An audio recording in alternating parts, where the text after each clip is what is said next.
Hello नमस्कार जय हिंद सत श्री अकाल। एक बार फिर से आप सबका स्वागत है हमारी आज की धमाकेदार क्लास में। तो कैसे हैं आप सब लोग? एक बार जल्दी से प्लीज कमेंट करके सब लोग बताइए कि कितने लोग फाइनली आज की क्लास में शामिल हो रहे हैं। और भाई आज की क्लास फाइनली हमारी एक बहुत इंपॉर्टेंट क्लास होने वाली है, क्योंकि आज हम लोग देखने वाले हैं बहुत सारे ऐसे इंटरेस्टिंग फैक्ट। भारत में पहली बार कोई भी चीज होती है तो उससे रिलेटेड वैसे तो बहुत सारे फैक्ट बनते हैं, हमने कुछ इंपॉर्टेंट और यूनिक फैक्ट्स को चुना है, वो फैक्ट जो कि सच में बहुत ज्यादा इंपॉर्टेंट होंगे और इंटरेस्टिंग भी होंगे आपके लिए। तो जल्दी से आइए और आकर मुझे बताइए कि कितने लोग फाइनली आज की क्लास में आ रहे हैं। जल्दी जल्दी भाई रिप्लाई करो। चलो तो हम लोग शुरू करते हैं अपनी आज की क्लास को।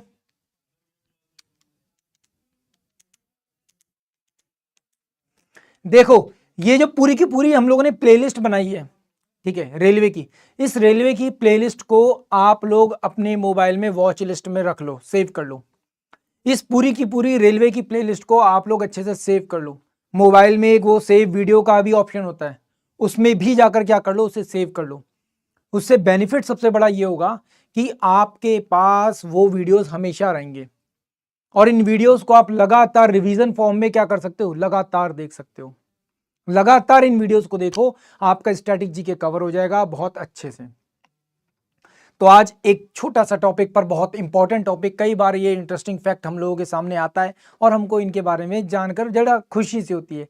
कई बार जो बच्चों को बुक्स मिलती थी बचपन में, उन बुक्स में ये सब मिलता था।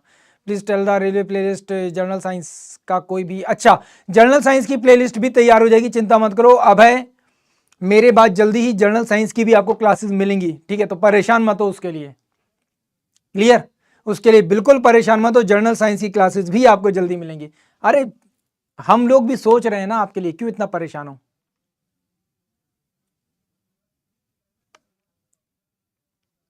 अच्छा ओके ओके ओके ओके। नमस्ते यार, अरबी जेई एक्सप्रेस बैच। अच्छा परचेस किया हूं बट क्लासेस क्यों नहीं हो रही हैं? अरे होगी भाई, होगी, चिंता क्यों कर रहे हो। अभी रावत होंगी, क्लासेस होंगी, चिंता मत करो, टाइम पर होंगी। Panchal Akash, garden and home, okay.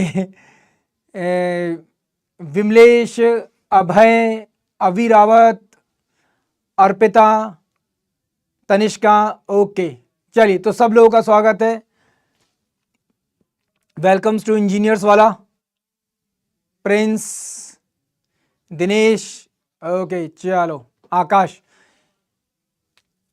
Himachal, कोमल। चलिए तो finally let's start the class. Class की शुरुआत करते हैं स्टैटिक जीके, जहां पे हम लोग बात करें फर्स्ट इन इंडिया। तो यहां पर बहुत सारे इंटरेस्टिंग से फैक्ट हैं, हम लोग एक एक करके सारे फैक्ट्स को यहां पर देखना शुरू करते हैं।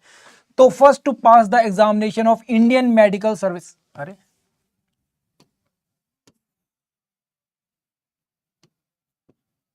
First to pass the exam of the Indian medical service, सबसे पहले इंडियन मेडिकल सर्विस का एग्जाम किसने पास किया था?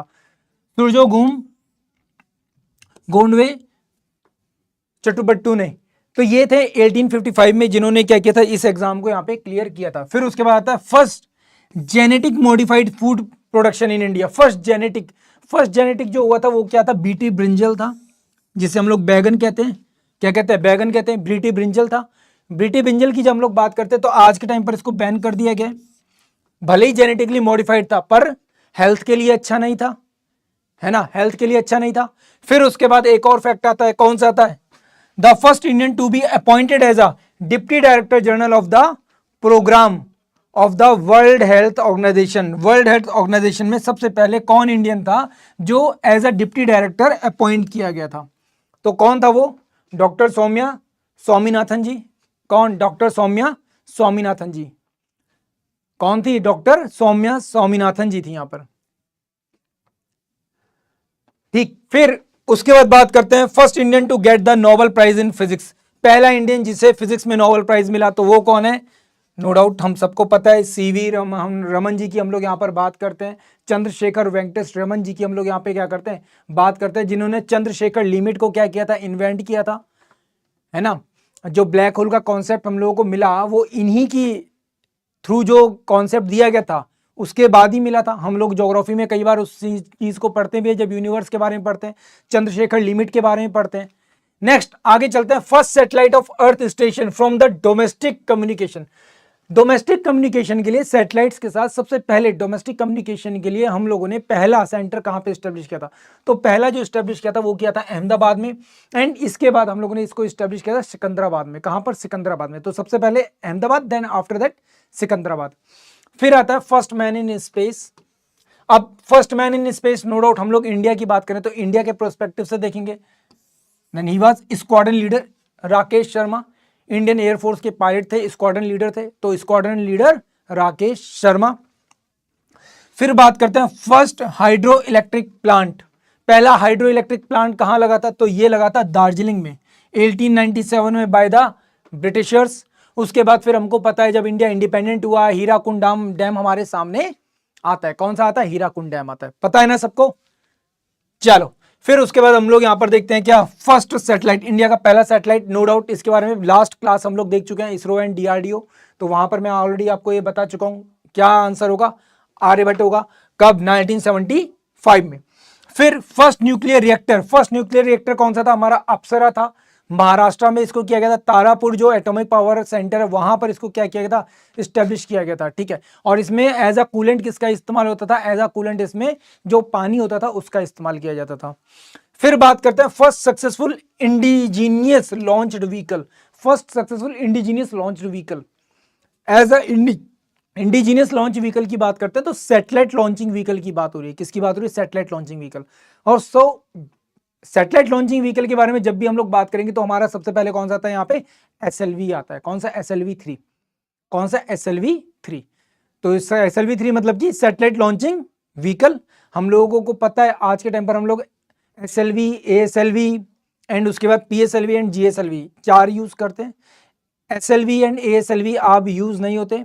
SLV satellite launching vehicle, ASLV augmented satellite launching vehicle, PSLV polar satellite launching vehicle and GSLV geo stationary satellite launching vehicle, geo synchronise satellite launching vehicle. अब ये अभी आज at present time हम लोग सिर्फ 2 ही यूज करते हैं। कौन कौन से? PSLV and GSLV। PSLV जिससे हम लोगों ने अब तक सबसे बड़े बड़े रिकॉर्ड बनाए हैं। हमारे जो चंद्रयान हुआ था, हमारा जो मार्स ऑर्बिटर मिशन हुआ, ये सब हम लोगों ने किससे किए हैं? PSLV से किए हैं। PSLV से ही हम लोगों ने सबसे बड़ा रिकॉर्ड बनाया था वर्ल्ड में, जब हम लोगों ने एक साथ 104 सैटेलाइट्स को लॉन्च किया था। 104 सैटेलाइट्स एक साथ लॉन्च किए थे हम लोगों ने by the help of PSLV। तो ये चीज आपको पता होनी चाहिए, बहुत इंटरेस्टिंग फैक्ट होते हैं ये सब के सब। फिर बात करते हैं फर्स्ट प्रेसिडेंट ऑफ इंडिया। तो फर्स्ट प्रेसिडेंट ऑफ इंडिया कौन है इंडिपेंडेंट इंडिया में? डॉक्टर राजेंद्र प्रसाद जी, ठीक है, बिहार से आते हैं, सबको पता है। फिर आते हैं हमारे first vice president of India Sarvepalli Radhakrishnan ji. इन्हीं के नाम से आप लोग क्या करते हो? टीचर्स डे सेलिब्रेट करते हो। कब करते हो? 5 सितंबर को करते हो, पता है ना। फिर इसके बाद आता है क्या? First president of Indian national Congress, ये सबको पता है, व्योमकेश चंद्र बैनर्जी। फिर आता है first prime minister of India, तो सबको पता है जवाहरलाल नेहरू। फिर उसके बाद आता है फर्स्ट चीफ इलेक्शन कमिश्नर, ये कई बार पूछा जाता है एग्जाम में, बहुत बार ये पूछा जाता है, सुकुमार सेन। कौन थे? सुकुमार सेन। फिर आता है first viceroy of India. First viceroy of India की बात करते हैं तो वॉइसराय मतलब लॉर्ड कैनिंग। लॉर्ड कैनिंग की बात हो रही है, इसका मतलब आफ्टर द 1857 की बात हो रही है। आफ्टर द 1857 जब न्यू एक्ट आया था, गवर्नमेंट ऑफ इंडिया एक्ट आया था 1958, सॉरी 1858 में। कब? 1858 में, पता है ना। कई बार हिस्ट्री में ये चीज बताई भी है, पढ़ाई भी है आप लोगों को, है ना। अब चलते हैं आगे। यहां पे आता first governor general of India. भाई first governor general of India तो कौन है? Lord William Bentinck. ये वही बेंटिक है जिसने क्या किया था 1829 में? क्या किया था? क्या किया था? सती सिस्टम को एबॉलिश किया था। किसको? सती सिस्टम को, है ना। तो ये इंटरेस्टिंग फैक्ट्स हैं, ये सब के सब याद रखना। इस तरह की चीजें कई बार एग्जाम में हिट करती हैं, कई बार पूछी जाती हैं। फिर यहां पे आता है कौन? First chief justice of India. First chief justice of India कौन है? HJ कानिया। कौन है? HJ Kania. Longest serving chief justice of India कौन है? Longest serving chief justice of India कौन है? अभी कौन है चीफ जस्टिस ऑफ इंडिया? अगर मैं आपसे बोलूं अभी चीफ जस्टिस ऑफ इंडिया कौन है तो आप क्या बताओगे? DY चंद्रचूड़। डीवाई चंद्रचूड़ के फादर कौन है? डीवाई चंद्रचूड़ जी के फादर कौन है? उनके फादर इंडिया के longest serving chief justice of India थे, वाई वी चंद्रचूड़। क्या? Y V Chandrachud. 1978 से लेकर मे बी 84 या 86 तक उन्होंने क्या किया? कंट्रोल किया है। बहुत लंबा टाइम पीरियड उन्होंने बिताया है, और ये अपने आप में बहुत बड़ी बात है। हम लोग कई बार कहते हैं हमारे जो सुप्रीम कोर्ट है या हमारे जो हाई कोर्ट हैं वो जज अंकल सिंड्रोम से क्या है? बहुत ज्यादा ग्रसित हैं। अपने ही जान पहचान के लोग क्या हो रहे हैं? उधर सीटों पर जा जाकर बैठ रहे हैं, है ना, जिसकी वजह से बहुत ज्यादा क्या देखने को मिलती है? हमें समस्याएं देखने को मिलती है। हमारी जो जुडिशरी है वो उतनी ज्यादा ट्रांसपेरेंट हमको देखने को नहीं मिलती। कई बार हम लोग इसके बारे में बात करते हैं, बोलते हैं, तो वो इसी वजह से बोलते हैं। कई बार हमको ये चीज देखने को मिलती है। खैर, आगे बात करते हैं। फर्स्ट स्पीकर ऑफ लोकसभा, तो फर्स्ट स्पीकर ऑफ लोकसभा कौन है? जीवी मावलंकर। कौन है? जीवी मावलंकर। फिर राष्ट्रपिता है क्या? First home minister of India, first home minister of India Sardar Vallabh भाई पटेल, सबको पता है। ठीक है, ये अगर यहां पे लिखा हो क्या डिप्टी प्राइम मिनिस्टर, तो yes, he was the first deputy prime minister of India. First deputy prime minister of India कौन? सरदार वल्लभ भाई Patel. He was also appointed as a first deputy prime minister of India. ठीक, but आपको यह भी पता होना चाहिए डिप्टी प्राइम मिनिस्टर की पोस्ट कहीं पर भी डिफाइंड नहीं है कॉन्स्टिट्यूशन में। ठीक है, the post deputy prime minister is not defined in Indian constitution, ध्यान रखना। ठीक है, बट ये सिर्फ कह देने के लिए कि हाँ भाई जो पर्सन है उसको as a deputy prime minister हम लोग अपॉइंट कर रहे हैं। फिर यहां पे आता है क्या? First chairman of Lokpal of India. First chairman of Lokpal कौन थे? पिनाक चंद्र घोष। कौन? पिनाक चंद्र घोष। फिर यहां पे आता है इंडिया फर्स्ट डिफेंस को लेकर कुछ इंपॉर्टेंट फैक्ट। तो सबसे पहले डिफेंस मिनिस्टर कौन थे? बलदेव सिंह चोकर। बलदेव सिंह चोकर। सबसे पहला जो करप्शन का चार्ज था इंडिपेंडेंट इंडिया में वो इन्हीं के ऊपर लगा था। इन्हीं के ऊपर लगा था एक बहुत इंपॉर्टेंट स्कैम जिसका नाम क्या था? Jeep scam. इंडिपेंडेंट इंडिया का सबसे पहला स्कैम। इंडियन आर्मी को जीप्स की जरूरत थी, उन्होंने डिमांड रखी। इन्होंने बोला ठीक है कितनी जीप चाहिए? इंडियन आर्मी ने बोला हमें 100 जीप चाहिए। ठीक है, 100 जीप के पैसे दे दिए, सब कुछ हो गया, और उसके बाद जीप इंडिया पहुंची केवल 5, ऐसा कहा जाता है। अब पता नहीं 5 पहुंची या क्या हुआ, पर यह अपने आप में बहुत बड़ी बात है कि 100 में से केवल 5 जीप ही इंडिया पहुंच पाई, बाकी सारे पैसे चले गए। 1948 में बने थे, और ये सबसे पहला स्कैम था इंडिपेंडेंट इंडिया का, सबसे पहला स्कैम बलदेव सिंह छोकर जी ने किया था। खैर अजीब बात है, परंतु क्या करें, इंटरेस्टिंग फैक्ट है। फिर बात करते हैं first commander of chief of Indian air force, तो कौन है? सुब्रतो मुखर्जी हैं। कौन है? सुब्रतो मुखर्जी। फिर आता है first commander in chief of free India. तो यहां पर जब हम लोग बात करेंगे इंडिपेंडेंट इंडिया को लेकर बात करेंगे, तो इंडिपेंडेंट इंडिया को लेकर जब बात करते हैं तो यहां पे आता है के.एम. करियप्पा का नाम आता है। किसका नाम आता है? के.एम. करियप्पा का नाम आता है। ठीक है, फिर आता है फर्स्ट फीमेल जवान इन आर्मी, तो यहां पे शांति तिगा का नाम आता है। किसका? शांति तिगा।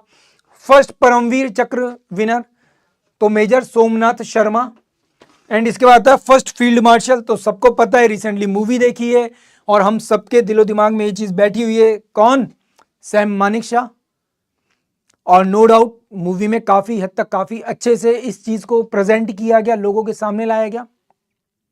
ठीक है, पर सैम मानेकशॉ के बहुत सारे आइकॉनिक जो लेक्चर्स हैं, आइकॉनिक जो उनके जो उनके भाषण हैं, ठीक है, स्पीचेस हैं, वो आज भी यूट्यूब पर अवेलेबल हैं। आईएमए में जो उन्होंने स्पीच दी है वो अवेलेबल है, आज भी आप लोग उनको जाकर सुन सकते हो, देख सकते हो। ये हमारे लिए सच में गर्व की बात है कि सैम मानेकशॉ से जुड़ी बहुत सारी ऐसी चीजें हैं जो आज भी इंटरनेट पर अवेलेबल है, और एटलीस्ट हम लोग उनको क्या कर सकते हैं, आज भी सुन सकते हैं।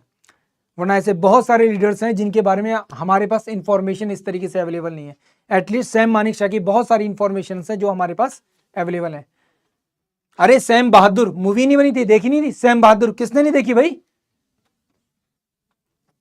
मतलब कुछ मूवीज तो आपको हमेशा देखनी चाहिए, जिसमें से एलओसी है ना, एलओसी है, बॉर्डर है, बॉर्डर तो मतलब एक कल्ट मूवी है सच में। सैम बहादुर है। फिर अभी एक मूवी बहुत वन ऑफ द आइकॉनिक जो मुझे भी बड़ा इंस्पायर करती थी, जिसका नाम है लक्ष्य, जो ऋतिक रोशन की मूवी आई थी, लक्ष्य है। ऐसी मूवीज तो आपको हमेशा देखनी चाहिए। एक ब्लैक एंड व्हाइट मूवी बनी थी जिसका नाम था हिम्मत, इंडिया चाइना वॉर को लेकर थी।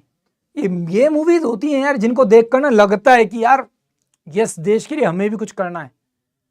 चलो भाई, जवान वो मूवी नहीं है, जवान इज जवान मूवी नहीं है, जवान को आप इसके साथ कंपेयर नहीं कर सकते। जो एक्चुअल कल्ट मूवीज हैं, जो एक्चुअल इंडियन आर्मी को दिखाती हैं, रिप्रेजेंट करती हैं, वो मूवीज हैं ये। जवान वो मूवी नहीं है, सॉरी, बट मैं इससे वाकिफ नहीं हूं क्योंकि उसकी स्टोरी बहुत डिस्प्यूटेड है, मेरे पॉइंट ऑफ व्यू से बहुत ज़्यादा डिस्प्यूटेड है, बहुत ज़्यादा बेवकूफ़ बनाने वाली है। ठीक है, उससे बेटर है कि आप बाकी मूवीज़ देखें, वो ज़्यादा बेटर है। चलो हाँ, Uri is the one of them. खैर, first marshal of Indian air force, first marshal of Indian air force तो कौन है गुरु? सॉरी, अर्जन सिंह जी हैं। कौन है? अर्जन सिंह जी हैं। तो यहां पर एक चीज ध्यान रखना, इनकी एक वीडियो बहुत आइकॉनिक वीडियो है। जब एपीजे अब्दुल कलाम जी का निधन हुआ था तो इनकी एक वीडियो है जिसमें ये व्हील चेयर पर आते हैं एंड फाइनली अपनी जो अंतिम श्रद्धांजलि होती है, व्हील चेयर पे से खड़े होकर एक कदम आगे, एक दो कदम आगे आते हैं, फिर सैल्यूट मारते हैं एंड देन फिर पीछे। तो वो एक बहुत, मतलब एक क्या कह सकते हैं, एक बहुत ही दिल छूने वाला वो वीडियो है, आप लोगों को इंटरनेट पे मिल जाएगा। ठीक है, अर्जन सिंह जी का। फिर आता है first navy chief of India, तो जेटीएस हाल। ठीक है, 1948 से 49 तक ये रहे थे। फिर उसके बाद आता है first missile developed by DRDO, कौन सी है? Prithvi. The first missile developed by DRDO कौन सी है? पृथ्वी है। फिर उसके बाद आता है first tank develop by DRDO, तो ये कौन है? अर्जुन टैंक है। कौन सा है? अर्जुन टैंक है। फिर इसके बाद बात करते हैं हम लोग first fighter plane indigenously developed by India, तो ये है LCA Tejas, light combat aircraft.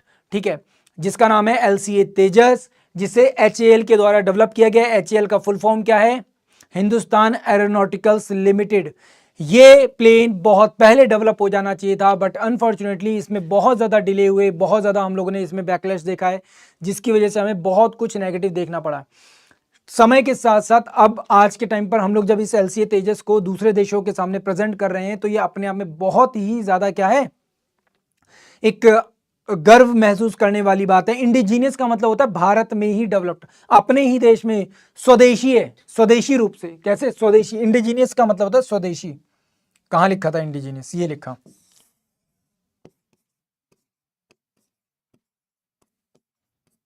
स्वदेशी रूप से डेवलप।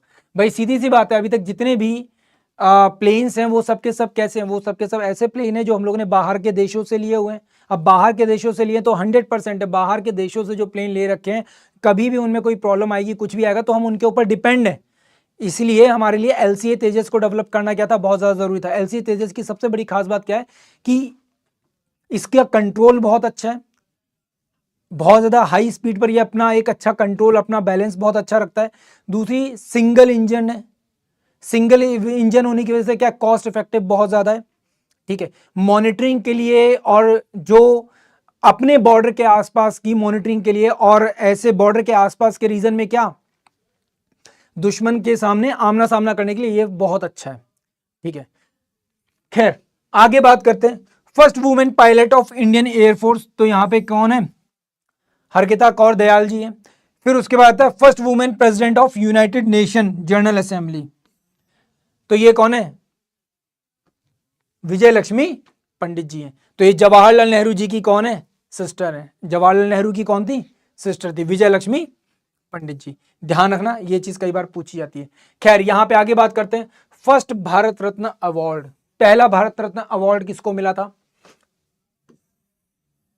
डॉक्टर एस राधाकृष्णन जी को। किसको मिला था? डॉक्टर एस राधाकृष्णन जी को। फिर बात करते हैं फर्स्ट इंडियन नोबेल प्राइज किसको मिला था? फर्स्ट मतलब पहली बार इंडिया में नोबेल प्राइज किसको मिला था? किसमें? लिटरेचर में। किसमें? लिटरेचर में। तो लिटरेचर में बात करेंगे तो किसके बारे में बात होगी? रविन्द्रनाथ टैगोर। रविन्द्रनाथ टैगोर ने एक बुक लिखी थी जिसका नाम था गीतांजलि। कब मिला था? तो सबको पता है 1913 में मिला था गीतांजलि को लेकर, है ना। गीतांजलि एक कविताओं का संग्रह था, गीतों का संग्रह था। फिर आगे बात करते हैं हम लोग क्या, first Indian to get Ashok Chakra. Ashok Chakra सबसे पहले किसको मिला है, राकेश शर्मा, एस्ट्रोनॉट और एयरफोर्स पायलट। मैंने आपको इनकी रैंक भी बताई थी, क्या थी, स्क्वाड्रन लीडर थी। क्या थी, स्क्वाड्रन लीडर, राकेश शर्मा। फिर आता है फर्स्ट इंडियन गेट ज्ञानपीठ पुरस्कार। अब ज्ञानपीठ पुरस्कार नो डाउट जो राइटर्स होते हैं उनको मिलता है, कौन है, जी शंकरन कुरूप जी हैं। फिर उसके बाद बात होती है first Indian receive the Oscar award. पहला इंडियन जिसे ऑस्कर अवार्ड मिला कौन था, भानु अतैया जी। फिर उसके बाद बात होती है first Indian to receive the Magsaysay award. Magsaysay award जिसे हम लोग एशिया का नोबेल प्राइज बोलते हैं। क्या बोलते हैं, एशिया का नोबेल प्राइज बोलते हैं। किसे मिला, आचार्य विनोबा भावे। किसको मिला, आचार्य विनोबा भावे। फिर उसके बाद बहुत ये बात इसके बारे में, first Indian to receive the Nobel prize in economics. First Indian to receive the Nobel prize in economics तो कौन है, अमर्त्य सेन। कौन है, अमर्त्य सेन। पर इंडियन कहना थोड़ा सा यहां पे अजीब लगता है, क्यों, क्योंकि ये आज के टाइम पर अमेरिका की सिटीजनशिप लेकर बैठे हुए हैं। इन्होंने सबसे पहले हंगर इंडेक्स दिया था। क्या दिया था इन्होंने, हंगर इंडेक्स। कई बार आपसे पूछा जाता है कौन सा सिद्धांत दिया था इन्होंने, हंगर इंडेक्स दिया था। क्या दिया था, हंगर इंडेक्स दिया था। ये चीज ध्यान रखना, कई बार आप लोगों से पूछा जाता है अमर्त्य सेन के बारे में। फिर आता है first Indian to receive the Nobel prize in medicine. Medicine में किसने जीता था, हरगोविंद खुराना। क्या नाम है, हरगोविंद खुराना। फिर आता है first Indian receive the Nobel prize in physics तो सीवी रमन। अगर मैं सही माने में बोलूं तो फिजिक्स वाला ही माना जाना चाहिए, लिटरेचर का माना जाना चाहिए। अमर्त्य सेन और हरगोविंद खुराना इन दोनों ने ही क्या किया था, अमेरिकन सिटीजनशिप ले ली थी। अब वो बात अलग है कि भारतीय मूल के हैं, हम लोग बोलते हैं हाँ भाई है तो भारतीय मूल के। जैसे हम लोग सुनीता विलियम्स के लिए बोलते हैं भाई सुनीता विलियम्स है तो भारतीय मूल की, सीधी बात है ना। तो वैसे ही हम लोग इनके लिए भी बोलते हैं, बट एक्चुअल में अगर इन दोनों को देखा जाए तो इन दोनों ने अमेरिकन सिटीजनशिप ले रखी है। ठीक, फिर आगे बात करते हैं first Indian receive the Paramvir Chakra. Paramvir चक्र मेजर सोमनाथ, अच्छा ये हो चुका है, मेजर सोमनाथ पीछे आ गया था, कोई बात नहीं। First Indian receive the Stalin prize कौन थे, सैफुद्दीन किचलू जी। कौन थे, सैफुद्दीन किचलू जी थे। नो डाउट एक रेवोल्यूशनरी थे, एक रेवोल्यूशनरी थे। इनका नाम हम लोग सुनते हैं कब, जब हमें जलियांवाला बाग कांड सुनने को मिलता है, वहां पर इनको गिरफ्तार किया गया था, याद आया। सैफुद्दीन किचलू और डॉक्टर सत्यपाल, इन दोनों को गिरफ्तार किया जाता है जलियांवाला बाग कांड में। उसी टाइम ड्यूरेशन में जलियांवाला बाग कांड से पहले इनको जब गिरफ्तार किया था तो इन्हीं के सपोर्ट में क्या जलियांवाला बाग में क्या हो रहा था, अनशन हो रहा था। तो ये जो अवार्ड है ये कहां से दिया जाता है, ये रशिया की तरफ से दिया जाता है। किसकी तरफ से, रशिया की तरफ से दिया जाता है। अब इससे एक चीज पता चलती है, रशिया कहीं ना कहीं रशिया क्या करता है, इंडियंस को सपोर्ट कर रहा था। इंडियंस को क्या कर रहा था, सपोर्ट कर रहा था। किसके लिए, इंडिपेंडेंस के लिए सपोर्ट कर रहा था। रशिया क्या कर रहा था, इंडियंस को सपोर्ट कर रहा था कहीं ना कहीं इंडिपेंडेंस के लिए। बात समझ में आई। और स्टालिन ने खुद भी स्टालिन से कौन मिले थे, वीडी सावरकर भी मिले थे। तो ये सारे इंपॉर्टेंट फैक्ट हैं। कितनी मजेदार सी बात है, जब इतिहास पढ़ते हैं तो ये सब देखने को मिलता है। खैर, first scientist get Nobel prize तो कौन थे, सीवी, अच्छा यार ये तो हो चुका है। अच्छा, इंडिया का सीवी रमन, साइंटिस्ट के बिहाफ पर पूछा, वहां पे फिजिक्स के बिहाफ पर। फिर आता है फर्स्ट स्पोर्ट्स पर्सन जिन्हें पद्मश्री मिला है तो कौन है, बलबीर सिंह दोसांझ। फिर आता है first transgender to get Padmashri, यहां पे ध्यान रखना कौन है, नर्तिका नटराज जी हैं। फिर आता है first women get the Ashok चक्र, पहली महिला जिसे अशोक चक्र मिला कौन है, नीरजा भरोच जी है। नीरजा भरोच जी आपको पता है एक प्लेन क्या हुआ था, हाईजैक हुआ था, उसमें जो लोग थे उनको बचाते टाइम इनकी मृत्यु हो गई थी, तो इस वजह से इनको क्या अशोक चक्र दिया गया था, मरणोपरांत आफ्टर द डेथ दिया गया था। ठीक है, फिर आता है first women get the Bharat Ratna, कौन सी पहली महिला थी, इंदिरा गांधी थी। कौन थी, इंदिरा गांधी थी। ठीक है, फिर आता है क्या, first women receive the Jnanpith award, तो पहली महिला जिन्हें ज्ञानपीठ अवार्ड मिला कौन थी, आशा पूर्णा देवी। ये एग्जाम में पूछा गया, आशा पूर्णा देवी को लेकर क्वेश्चन आ चुका है पहले भी। First women receive the Nobel prize, mother Teresa. कौन है मदर टेरेसा? थी, रहने वाली ये आयरलैंड से थी, आयरिश थी, बट इंडिया में रह रही थी और इन्होंने इंडियन सिटीजनशिप को क्या कर लिया था, एक्सेप्ट कर लिया था। खैर आगे बात करते हैं स्पोर्ट्स से related. First Olympic team medal जो इंडिया में मिला था वो कौन सा था? गोल्ड था। और नो डाउट किसके लिए मिलेगा? हॉकी के लिए मिलेगा। एंड नो डाउट सबको पता है हॉकी में इंडिया ने बहुत सारे मेडल जीते हैं, अब तक 8 मेडल जीते हैं, लगातार गोल्ड भी जीता है कई बार इंडिया ने। और इसी वजह से हम लोग एक पर्सन को जानते हैं जिनका नाम क्या था? मेजर ध्यानचंद। तो उनको भी भूलने की कभी भी जरूरत नहीं है, ध्यान रखना। फिर आगे बात करते हैं first women wrestler to win the Asian championship gold medal. Asian championship gold medal सबसे पहले किसने जीता था?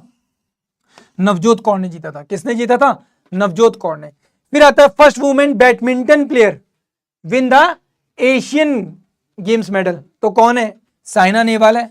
बैडमिंटन को लेकर जब भी बात होगी तो आप साइना नेहवाल पर काफी हद तक ट्रस्ट कर सकते हो, क्योंकि नो डाउट उन्होंने जिस शीर्ष पर भारत को पहुंचाया है उस पर पहुंचाना बहुत मुश्किल था। और यह बात सच है कि बैडमिंटन में जितना संघर्ष उन्होंने किया है भारत को आगे लाने का, दुनिया में नाम रोशन करने का भारत का, उतना किसी और ने नहीं किया। अनफॉर्चुनेट है ये बहुत कि हम लोग बाकी स्पोर्ट्स पर उतना ध्यान देते ही नहीं जितना हम लोग क्रिकेट पर ध्यान देते हैं। क्रिकेट के लिए हमारी जितनी दीवानगी है, अगर उतनी ही दीवानगी, मैं तो कहता हूं उसके अगर 50% दीवानगी भी आप बाकी स्पोर्ट्स के लिए दिखाओगे तो 100% है कि भाई बाकी स्पोर्ट्स देश में बहुत आगे पहुंचेंगे। और ये बहुत ज्यादा बड़ी कमी है हमारे देश में कि हम क्रिकेट के अलावा और किसी स्पोर्ट्स पर ध्यान नहीं देते। आप इस चीज के लिए बोल दो कि नहीं नहीं सर ऐसा बिल्कुल भी नहीं है, हम तो सब पर ध्यान देते हैं, पर सच्चाई यही है, हम नहीं ध्यान देते। ठीक, खैर आगे बात करते हैं। First Indian women to receive the medal at Asian games. First women कौन थी? करमजीत कौर। कौन थी? करमजीत कौर। तो ये रनिंग के लिए इनको मिला था वैसे। फिर first person to win the international bronze medal in skiing. Skiing में पहली बार किसको मिला था? अंचला ठाकुर जी को मिला था। किसको? आंचल ठाकुर जी को मिला था। फिर आता है first women win the Olympic silver medal, PV Sindhu. कौन? PV Sindhu. No doubt Saina Nehwal की बात करते तो पीवी सिंधु का नाम भी कहीं पीछे नहीं रहता।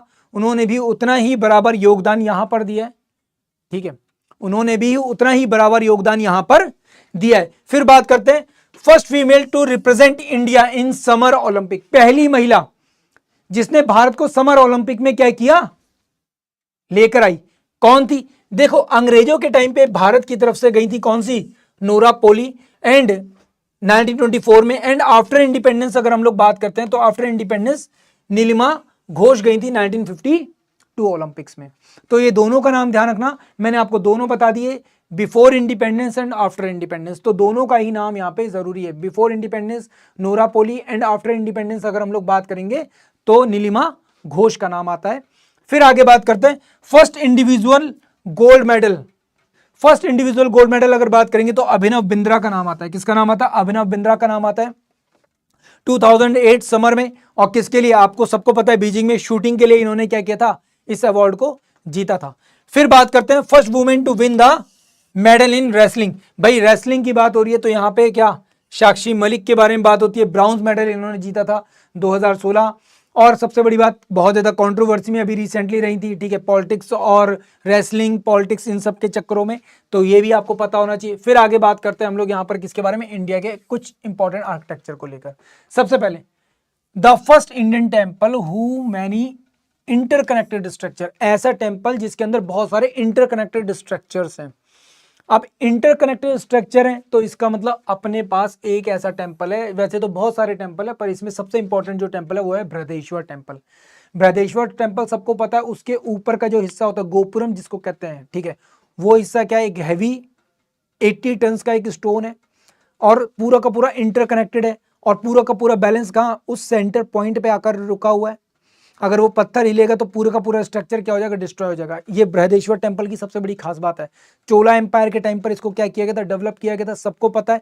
और आज के टाइम पर यूनेस्को हेरिटेज साइट में भी इसको रखा गया, पता है ना सबको? यूनेस्को हेरिटेज साइट में बृहदेश्वर टेम्पल ऑफ तमिलनाडु, ध्यान रखना, कई बार पूछा जाता है। First mosque in India. First mosque कौन सा है? चेरामन जुमा मॉस्क। और कहां पर है? ये केरल में। कहां पर है? केरल में। तो केरल के राजा थे जिनका नाम था चेरा राम, वो पहली बार जाते हैं अरब जाते हैं, तो वहां पे उनकी मुलाकात होती है मोहम्मद साहब से, और उनसे इंस्पायर होने के बाद वो एक क्या करते हैं, इंडिया में एक मॉस्क बनवाते हैं। किसके लिए? जो मुस्लिम लोग होते थे, जो बाकी ट्रैवलर आते थे, या फिर जो व्यापार के लिए लोग आते थे, उनके लिए एक मॉस्क बनवाते हैं। उस मॉस्क का नाम रखा गया था चेनारमा मॉस्क। इस मॉस्क को देखोगे तो ये मॉस्क देखने में बिल्कुल एक टेंपल जैसी लगती थी। कैसी लगती थी? बिल्कुल एकदम टेंपल जैसी लगती थी। अभी रिसेंटली इंडिया के जो प्राइम मिनिस्टर हैं, वो 2 साल पहले की या 3 साल पहले की बात है, सऊदी या दुबई के प्रिंस से कुछ किसी से मिले थे, तो उन्होंने वही चेनानमा मॉस्क का जो मॉडल था वो उनको भेंट दिया था एज अ फ्रेंडशिप जेस्चर। शायद आप लोगों को पता होगा, अगर नहीं पता तो पता होना चाहिए। First church in India, first church in India, तो यहाँ पे सेंट थॉमस चर्च हमको देखने को मिलता है, ठीक है, पल्लियूर में। फिर आता है first temple constructed from a single rock, तो ये कई बार आता है और नो डाउट अपने आप में आइकॉनिक टेम्पल है, जिसका नाम है क्या?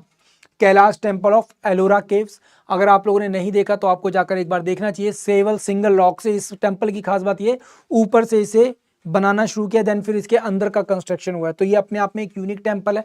फिर आता है फर्स्ट डैम इन इंडिया। पहला डैम कौन सा था? तो ये भी आपको पता होना चाहिए, कौन सा? कलनई डैम हमको देखने को मिलता है, जो कि कावेरी रिवर पर है। कौन सी? कावेरी रिवर पर है। कौन सी रिवर पर है? कावेरी रिवर पर है। फिर आता है फर्स्ट ओल्डेस्ट टेम्पल। जब फर्स्ट ओल्डेस्ट टेम्पल की बात करते हैं तो यहां पे हमें टेम्पल मिलता है, कौन सा? मुंदेश्वरी देवी टेम्पल। कौन सा? मुंदेश्वरी देवी टेम्पल। और कहां पे मिलता है हमको? बिहार में देखने को मिलता है। One of the iconic temple है, काफी जर्जर अवस्था में था, अभी फाइनली इसको एएसआई के द्वारा काफी हद तक क्या इसको संरक्षित किया गया है। पर इंडिया में सबसे पुराना जो टेम्पल देखने को मिलता है वो हमको मुंदेश्वरी देवी टेम्पल देखने को मिलता है, जो कि इस वक्त कहां पर? बिहार में सिचुएटेड है। फिर भारत के और कुछ इंपॉर्टेंट फैक्ट देखते हैं, जिसमें सबसे पहले आता है हमारा कौन सा? First economical census of India. तो ये कब हुआ था? इकोनॉमिकल सेंसस की बात की जा रही है, 1977 में हुआ था। कब हुआ था? 1977 में हुआ था। और फर्स्ट सेंसस की अगर बात की जाए तो 1951 में हुआ था, वो खैर यहाँ पर लिखा हुआ है आफ्टर इंडिपेंडेंस। और इंडिपेंडेंस से पहले तो 1872 एंड 1881 में हुआ था। कब? 1872 एंड 1881 में हमको देखने को मिलता है।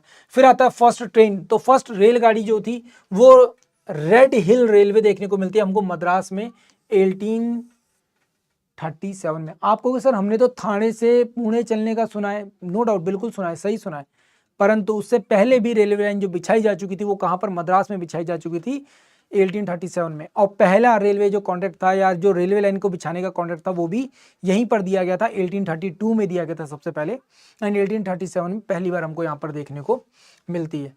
फिर आता है फर्स्ट पैसेंजर ट्रेन सबसे पहले। तो ये साहिब सिंध और सुल्तान के क्षेत्र में चलती है। कहाँ? साहिब सिंध एंड सुल्तान जो रीजन था वहां पर देखने को मिलता है, मतलब पंजाब और मुल्तान का जो रीजन था वहां पर चलती है। फिर आता है फर्स्ट न्यूज़पेपर इन इंडिया। पहला न्यूज़पेपर क्या? हिक्सी के थ्रू बनाया गया बंगाल गजट था। कौन सा था? बंगाल गजट था, जो कि 1780 में क्या किया गया था? यहाँ पे शुरू किया गया था। फिर आता है फर्स्ट इलेक्शन इन इंडिया। पहला इलेक्शन कब हुआ था? फर्स्ट जो जनरल इलेक्शन था वो आफ्टर इंडिपेंडेंस हमको देखने को मिलता है, जो हुआ था 1951-52 में। कब हुआ था? 1951-52 में। इस टाइम पर सेंट्रल में जो लोकसभा इलेक्शन होते थे वो और स्टेट के जो विधानसभा इलेक्शन होते थे वो दोनों ही क्या होते थे? एक साथ दे होते थे। फिर आता है फर्स्ट वुमेन ग्रेजुएट। पहली महिला ग्रेजुएट कौन थी? ये आपको पता होना चाहिए, कादम्बनी गांगुली एंड चंद्रमुखी बसु। 1883 में क्या हुई थी? फर्स्ट फीमेल थी जो कि ग्रेजुएट हुई थी। क्या हुई थी? ग्रेजुएट हुई थी। फिर आता है फर्स्ट पर्सन डिस्कवर जीरो। तो ये नो डाउट हमको पता है, आर्यभट्ट के बारे में बात की जाती है। इसके अलावा पाइथागोरस थ्योरम और भी बहुत सारी चीजें इन्होंने इन्वेंट की थी। एक साल में 365 दिन होते हैं, वो भी आर्यभट्ट ने बताए थे। एक हफ्ते में 7 दिन होते हैं, ये भी आर्यभट्ट ने बताया था। किस महीने में कितने दिन होते हैं, ये भी आर्यभट्ट सब कुछ बता कर गए थे। 12 महीने के हिसाब से पूरा साल होता है, ये भी बताए थे, ठीक है। 365 दिन भी बताए थे, सब कुछ ये सारी चीजें इन्होंने बताई थी। इसके अलावा इन्होंने सूर्य ग्रहण और चंद्र ग्रहण को भी क्या किया था? एक्सप्लेन कर दिया था। पाइथागोरस थ्योरम को एक्सप्लेन कर दिया था इन्होंने। बीज गणित जिसको हम लोग कहते हैं अलजेब्रा, वो भी इन्होंने एक्सप्लेन किया था। अर्थमेटिक जिसको आप लोग कहते हो, अंक गणित जिसको हिंदी में कहते हैं, वो भी इन्होंने एक्सप्लेन किया था। ये सारी चीजें, ये सारा काम किसका था? आर्यभट्ट का था। अनफॉर्चुनेटली हम लोग इन चीज़ों को भूल गए। आज भी जब हम लोग पढ़ते हैं वैदिक मैथ, तो वैदिक मैथ में कुछ अलग नहीं आता, इन्हीं सारे कॉन्सेप्ट्स को उठाकर आपके सामने रखा जाता है। आप लोग जो मैथ में कई बार शॉर्टकट्स देखते हो, वो शॉर्टकट्स कई बार हमको क्या यही सारे देखने को मिलते हैं। इस चीज को आप लोग ध्यान रखना। फिर फाइनली हम लोग बात करते हैं first president of India. First president of India के बारे में बात करें तो राजेंद्र प्रसाद, सॉरी ये रिपीट हो चुका है। फर्स्ट प्राइम मिनिस्टर ये आपको पता ही है, जवाहरलाल नेहरू, ये भी रिपीट हो चुका है। फर्स्ट बैंक, तो फर्स्ट बैंक कौन सा है? Bank of Hindustan, bank of Hindustan. और अगर हम लोग बात करते हैं कंप्लीटली इंडियन कंट्रोल्ड बैंक, तो यहां पर हमको पता चलता है पीएनबी, पंजाब नेशनल बैंक। कौन सा? पीएनबी, पंजाब नेशनल बैंक, जिसे स्टैब्लिश किसने किया था? लाला हरदयाल ने, सॉरी लाला लाजपत राय ने किया था। किसने किया था? Establish bye Lala Lajpat Rai.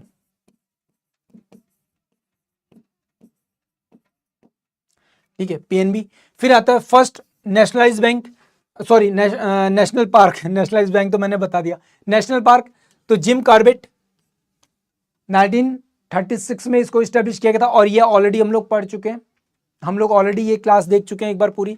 First Indian movie कौन सी थी? तो राजा हरिश्चंद्र थी, जो कि एक साइलेंट मूवी थी। ठीक है, 1913 में बनी थी। फिर उसके बाद आता है फर्स्ट वुमेन आईपीएस ऑफिसर, तो यहाँ पे आती है मिस किरण बेदी जी। आप लोगों ने कई बार इनके बारे में सुना है। कई बार हम लोग महिलाओं को प्रोत्साहित करने के लिए भी उनका नाम लेते हैं, इंस्पायर करने के लिए कई बार हम लोग यहाँ पर याद करते हैं किसको? किरण बेदी जी को। ये वो महिला थी जिन्होंने नो पार्किंग में खड़ी हुई इंदिरा गांधी जी की गाड़ी को भी उठा लिया था। शायद आप लोगों ने कई बार कहानियां सुनी होंगी, तो इंटरेस्टिंग फैक्ट है। तो ऐसी दृढ़ इच्छा वाली नारियों का होना आज के टाइम पर समाज में बहुत ज्यादा क्या है? जरूरी है। हमें ऐसी महिलाएं चाहिए जो देश में इतनी इच्छा, इतनी शक्ति के साथ काम कर सके कि कोई भी गलत काम ना करे कभी भी, है ना। खैर, फिर बात करते हैं फर्स्ट इंडियन साउंड मूवी, तो कौन सी है?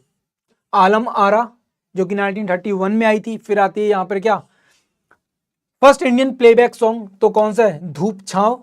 फिर आता है first coloured movie in India, तो कौन सा है? किसान कन्या। क्या नाम है? किसान कन्या, मतलब किसान की बेटी, किसान कन्या। फिर आता है फर्स्ट मूवी शूट अब्रॉड, पहली मूवी जो बाहर हुई थी, तो कौन सी थी वो? संगम। फिर आता है फर्स्ट मेट्रो इन इंडिया। फर्स्ट मेट्रो कहां पर है? कलकत्ता में। और फर्स्ट मेट्रो जो पानी के नीचे चल रही है, अंडर द वाटर चल रही है, तो वो भी कौन सी है? वो भी यही है, ध्यान रखना। फर्स्ट मेट्रो और अंडर वाटर भी यही चल रही है।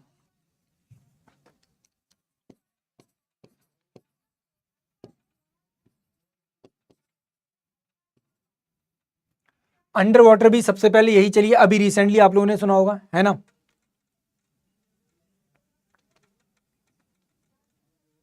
क्लियर। फिर उसके बाद कहते हैं क्या? फर्स्ट वुमेन जज इन सुप्रीम कोर्ट, तो कौन है? मिस मीरा साहिब फातिमा बीबी। कई बार हम लोग याद करते हैं इनको फातिमा बीबी को लेकर कि भैया पहली महिला सुप्रीम कोर्ट जज के रूप में क्या होती है? सामने आती है। First test tube baby Durga, जिसे कनुप्रिया अग्रवाल कहा जाता है। इंडिया फर्स्ट न्यूक्लियर टेस्ट, पहला न्यूक्लियर टेस्ट जब हुआ था वो कौन सा था? स्माइलिंग बुद्धा। कौन सा था? स्माइलिंग बुद्धा था, 1974 at the time of Indira Gandhi. फिर उसके बाद आता है the first Indian language. First Indian language कौन सी है? संस्कृत। कौन सी है? संस्कृत। कई बार लोग यहाँ पे कहते हैं सर इंदिरा गांधी ने जब यहाँ पे कर दिया था, तो उसके बाद अटल बिहारी वाजपेयी जी को दोबारा से न्यूक्लियर टेस्ट करने की क्या जरूरत पड़ गई थी, है ना, है ना। कई बार बोला जाता है। और अभी भी रिसेंटली आप लोगों ने सुना होगा कि इंडिया बोल रहा है कि हम लोग दोबारा क्या करेंगे? दोबारा से एक बार न्यूक्लियर टेस्ट करेंगे। आप कहोगे सर क्या जरूरत है कि इंडिया बार बार न्यूक्लियर टेस्ट कर रहा है? बात समझ में आ रही है मैं क्या पूछ रहा हूं? अच्छा, बात तो खैर समझ में समझा ही दूंगा मैं। पहले ये बताओ, क्लास समझ में आ रही है? जो पढ़ाया जा रहा है वो समझ में आ रहा है? दिलो दिमाग तक पहुंच रहा है आपके?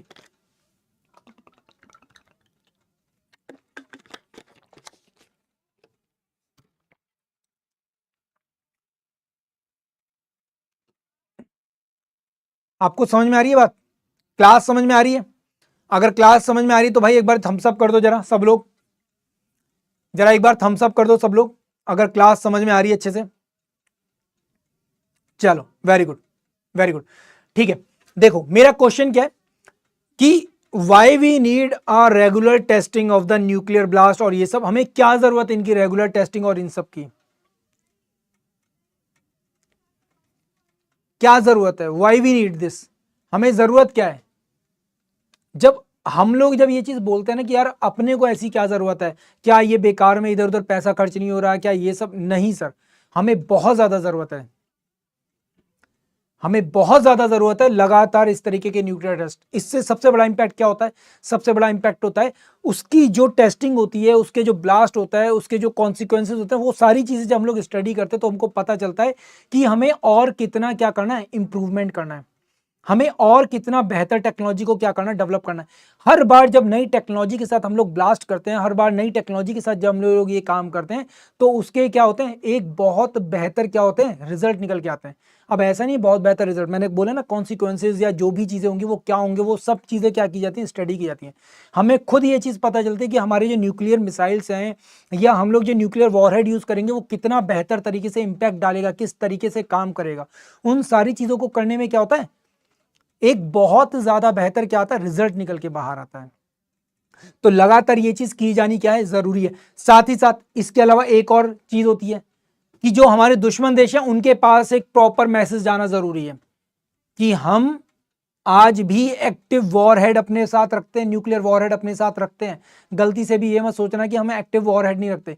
जैसे आज के टाइम पर अगर हम पाकिस्तान की बात करें, पाकिस्तान के पास एक टाइम पर, आज के टाइम पर तो खैर ऐसा नहीं है, एक टाइम ऐसा था आज से कुछ साल पहले, 2 साल पहले, 1 साल पहले तक पाकिस्तान के पास जो न्यूक्लियर वॉरहेड था, जो न्यूक्लियर मिसाइल्स थी, वो इंडिया से ज्यादा थी, इंडिया से ज्यादा थी। बट आज के टाइम पर इंडिया में न्यूक्लियर मिसाइल्स ज्यादा हैं, पर पाकिस्तान के पास जो न्यूक्लियर मिसाइल्स हैं वो ज्यादातर इनएक्टिव मिसाइल्स हैं, वो तुरंत उनको यूज नहीं कर सकता, इस्तेमाल नहीं कर पाएगा। बट हमारे पास जो मिसाइल्स हैं वो क्या है, ज्यादातर एक्टिव मिसाइल्स हैं। कैसी हैं? एक्टिव मिसाइल्स हैं। बात समझ में आई? बात समझ में आई? तो ये चीज आप लोग ध्यान रखना। खैर आगे बात करते हैं हम लोग यहाँ पे किसके बारे में, फर्स्ट एटीएम। तो फर्स्ट एटीएम किसने किया था? HSBC ने किया था। क्या फुल फॉर्म है HSBC की? Hong Kong Shanghai bank of corporation. ठीक है। फिर आता है क्या, first computer of India. First computer of India कौन है? HEC2M था। फिर उसके बाद आता है first computer developed by in India. तो किसने किया था? Tata institute of fundamental research and atomic calculator, इनके थ्रू किया गया था। मतलब टाटा जो ग्रुप था उसने इसको क्या किया था, सबसे पहले डेवलप किया था। फिर बात करते हैं फर्स्ट सुपर कंप्यूटर। तो ये कई बार पूछा था, परम 8000 क्या था, हमारा पहला सुपर कंप्यूटर था।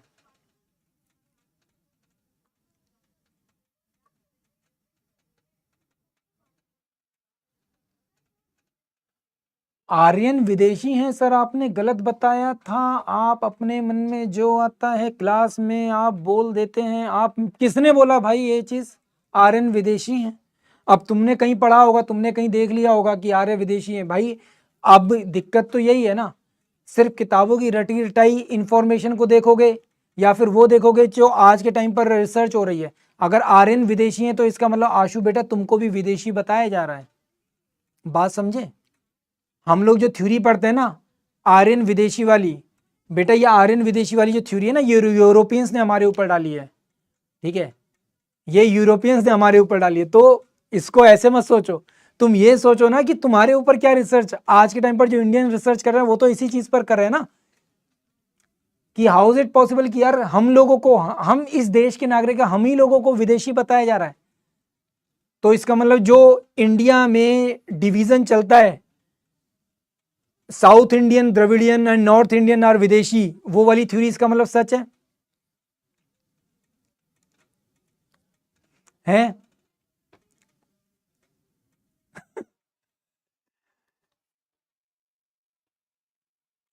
देखो अब मुझे जवाब देने की जरूरत नहीं पड़ रही, नीचे इतने सारे बच्चे हैं वही तुम्हें आंसर कर रहे हैं, मुझे बोलने की जरूरत नहीं पड़ रही, इतने सारे बच्चे वो सब यहाँ पे आंसर कर रहे हैं।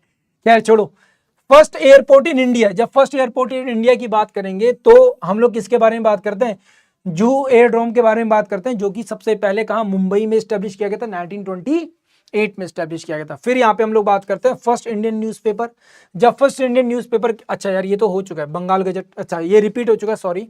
खैर तो कोई बात नहीं, रिपीट है तो कोई बात नहीं, अपन देख लेते हैं। 1780 में बंगाल गजट आया था। फिर आता है first women to present the union budget of India. First women जिसने प्रेजेंट किया था, तो वो कौन है? इंदिरा गांधी। कौन है? इंदिरा गांधी देखने को मिलती है। फिर यहां पे आता है क्या? The first person receive the Raman max. यार ये रिपीट क्यों हो रहा है? चलो कोई बात नहीं। आचार्य विनोबा भावे, सॉरी रिपीट हो गए भाई। इकोनॉमिक्स में नोबेल प्राइज अमर्त्य सेन, ये भी रिपीट हो गया, कोई बात नहीं, सॉरी। फर्स्ट यूनिवर्सिटी, ये क्या हुआ है, हाँ sorry, first biosphere of India, तो नीलगिरी बायोस्फीयर था, 1986 में इसको एक्सेप्ट किया गया था, ठीक है। फिर आता है क्या? First cotton mill of India, तो ये कौन सी है? फोर्ट गोल्स्टर, जो कि कलकत्ता में स्टेब्लिश किया गया था 1818 में। कहां पर? 1818 में। फिर यहां पे आता है फर्स्ट पब्लिसिटी अवेलेबल इंटरनेट, जो पब्लिकली सबसे पहला इंटरनेट अवेलेबल हुआ था, वो किसने किया था भाई? वो VSNL ने किया था, विदेश संचार निगम लिमिटेड। किसने? विदेश संचार निगम लिमिटेड, 15 अगस्त 1995 में किया था। किसने किया था? अच्छा नीचे दे रखा है विदेश संचार निगम लिमिटेड, ये नीचे दे भी रखा है कि पहला कौन सी कंपनी थी जिसने किया था ये।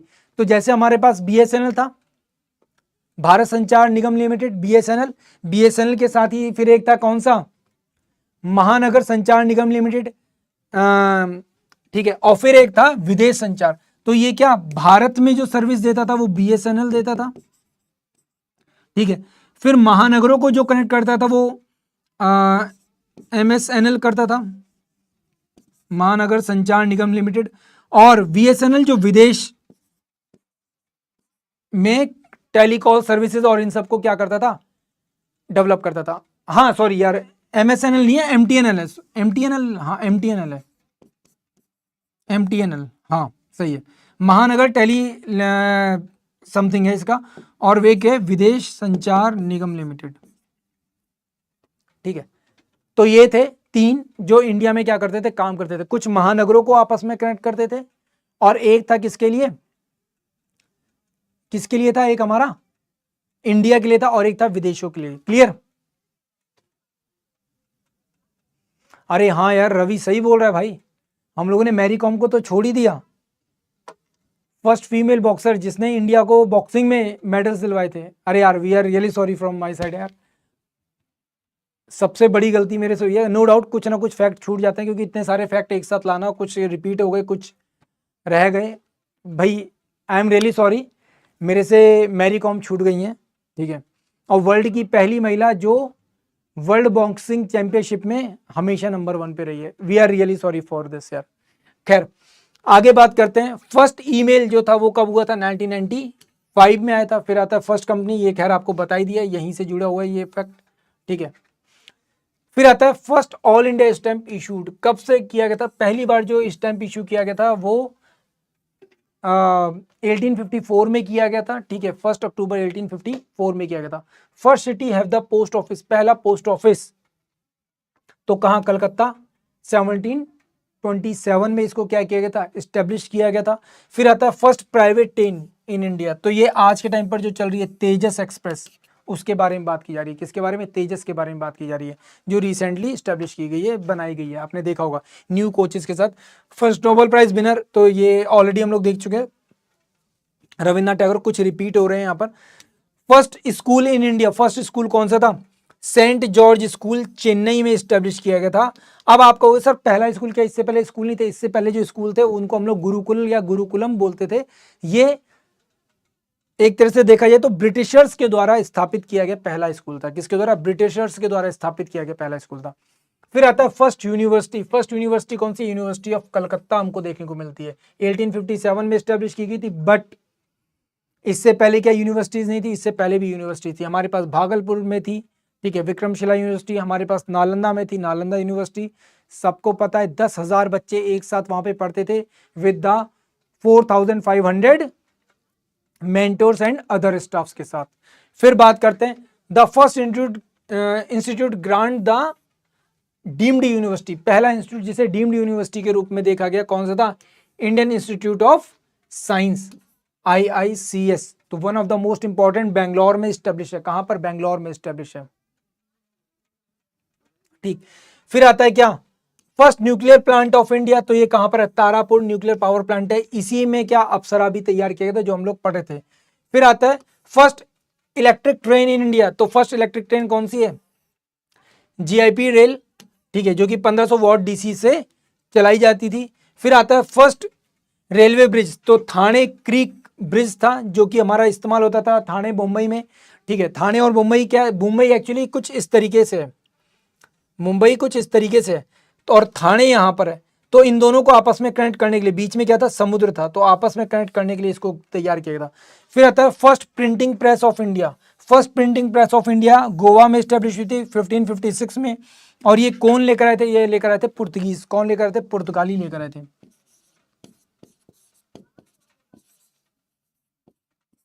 कौन लेकर आए थे? पुर्तगीज लेकर आए थे, ध्यान रखना। तो फाइनली ये कुछ इंपॉर्टेंट फैक्ट थे, कुछ अभी भी खैर अपने बाकी रह गए हैं, कोई बात नहीं। कुछ ऐसे फैक्ट हैं जो शायद मेरी नज़र में नहीं आए, पर आप उन फैक्ट्स को याद रखना। और जल्द ही आपके लिए एक और सीरीज हम लोग लेकर आएंगे, बहुत सारी सीरीज ऐसी ही आती रहेंगी आप लोगों के लिए आगे भी, ठीक है। तो उम्मीद करता हूं आप लोगों को भाई क्लास पसंद आई होगी। ये पूरा पीडीएफ आप लोगों को मेरे टेलीग्राम चैनल पे मिल जाएगा, जिसके लिए आपको कुछ नहीं करना, सिर्फ लिखना है लोकेट सर PW। आप लोग चाहें तो सिर्फ विदाउट स्पेस लोकेट सर भी लिखेंगे तो भी मैं आपको मिल जाऊंगा। मेरी फोटो लगी होगी और उस पर जाकर आप क्लिक करोगे तो आपको मैं मिल जाऊंगा, वहां पे जाकर आप ज्वाइन कर सकते हैं और इस पीडीएफ को डाउनलोड कर सकते हैं। और ये क्लासेस आगे भी आपको मिलेंगी, बट अभी बीच में कुछ दिन के लिए आएगा ब्रेक, उस ब्रेक को एंजॉय करो।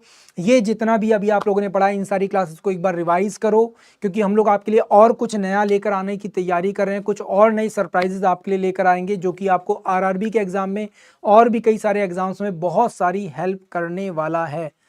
तो अभी आप लोग तैयार रहिए और टेलीग्राम ग्रुप के साथ जुड़ जाना भाई, बहुत सारे अपडेट आपको मिलेंगे टेलीग्राम पर, बहुत सारे अपडेट मिलेंगे। तो उम्मीद करता हूं भाई जितनी भी क्लासेस अभी तक मैंने आपको दी हैं आपको बहुत ज़्यादा पसंद आई होंगी। आप लोगों ने बहुत सारा प्यार दिया है, इस प्यार को हमेशा बनाए रखना।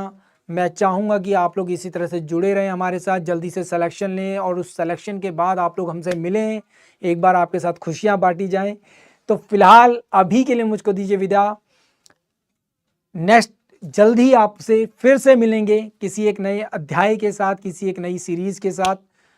सर इंपॉर्टेंट क्वेश्चंस टेलीग्राम पर भेज दिया कीजिए। हाँ बिल्कुल, मैं टेलीग्राम पर डालता रहता हूँ आकाश, चिंता मत करो, बिल्कुल टेलीग्राम पर आते हैं। तो फिलहाल मुझको दीजिए विदा। थैंक यू सो मच, जय हिंद।